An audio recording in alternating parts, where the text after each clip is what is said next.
राधे राधे। जय श्री कृष्णा। युधिष्ठिर कहने लगे कि हे भगवान, भाद्रपद शुक्ल एकादशी का क्या नाम है, इसकी विधि क्या है और इसका महात्म्य क्या है, कृपा करके ये सब कुछ कहिए। तब भगवान श्री कृष्ण कहने लगे कि इस पुण्य, स्वर्ग और मोक्ष को देने वाली और सब पापों का नाश करने वाली उत्तम वामन एकादशी का महात्म्य मैं तुमसे कहता हूँ, ध्यान पूर्वक इसे सुनो। यह पद्मा या परिवर्तनी एकादशी कहलाती है। इसका यज्ञ करने से वाजपेय यज्ञ का फल मिलता है। पापियों के पाप का नाश करने के लिए इससे बढ़कर कोई उपाय नहीं। जो मनुष्य इस एकादशी के दिन मेरी अर्थात वामन रूप की पूजा करता है उसे तीनों लोक पूज्य होते हैं। मोक्ष की इच्छा करने वाले मनुष्य इस व्रत को अवश्य करें। जो कमल नयन भगवान का कमल से पूजन करते हैं वे अवश्य भगवान के समीप जाते हैं। जिसने भाद्रपद शुक्ल एकादशी को व्रत और पूजन किया उसने ब्रह्मा विष्णु सहित तीनों लोगों का पूजन किया। अतः हरिवासर अर्थात एकादशी का व्रत अवश्य करना चाहिए। इस एकादशी पर भगवान जो है करवट लेते हैं, इसीलिए इसको परिवर्तनी एकादशी भी कहते हैं। भगवान के वचन सुनकर युधिष्ठिर बोले कि भगवान, मुझे अति संदेह हो रहा है कि आप किस प्रकार सोते हैं और करवट लेते हैं। किस तरह राजा बलि को बांधा आपने और वामन रूप रखकर क्या क्या लीलाएं की। चातुर्मास के व्रत की क्या विधि है और आपके शयन करने पर मनुष्य का क्या कर्तव्य है, आप इस सब को विस्तार पूर्वक बताइए। भगवान कृष्ण कहने लगे कि हे राजन, अब आप सब पापों को नष्ट करने वाली कथा को सुने। त्रेता युग में बलि नामक एक दैत्य था। वह मेरा परम भक्त था। विविध प्रकार के वेद सूक्तों से मेरा पूजन किया करता था और नित्य ही ब्राह्मणों का पूजन और यज्ञ के आयोजन करता था।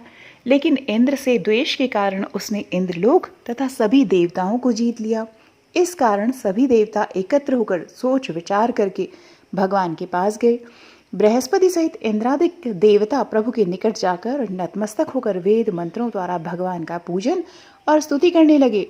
अतः मैंने वामन रूप धारण करके 5वां अवतार लिया और फिर अत्यंत तेजस्वी रूप से राजा बलि को जीत लिया। इतनी वार्ता सुनकर राजा युधिष्ठिर बोले कि हे जनार्दन, आपने वामन रूप धारण करके उस महाबली दैत्य को किस प्रकार जीता। श्री कृष्ण भगवान कहने लगे, मैंने बलि से 3 पग भूमि की याचना करते हुए कहा कि ये मुझको 3 लोगों के समान है और हे राजन, यह तुमको अवश्य ही देनी होगी। राजा बलि ने इसे तुच्छ याचना समझकर 3 पग भूमि का संकल्प मुझको दे दिया और मैंने अपने त्रिविक्रम रूप को बढ़ाकर यहाँ तक कि भूलोक में पद, भूर्वलोक में जंघा, स्वर्गलोक में कमर, महलोक में पेट, जनलोक में हृदय, यमलोक में कंठ की स्थापना कर सत्यलोक में मुख, उसके ऊपर मस्तक स्थापित किया।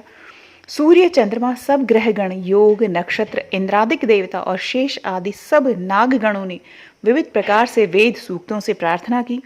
तब मैंने राजा बलि का हाथ पकड़ कर कहा कि हे राजन, एक पद से पृथ्वी, दूसरे से स्वर्गलोक पूर्ण हो गए, अब तीसरा पग कहाँ रखूं।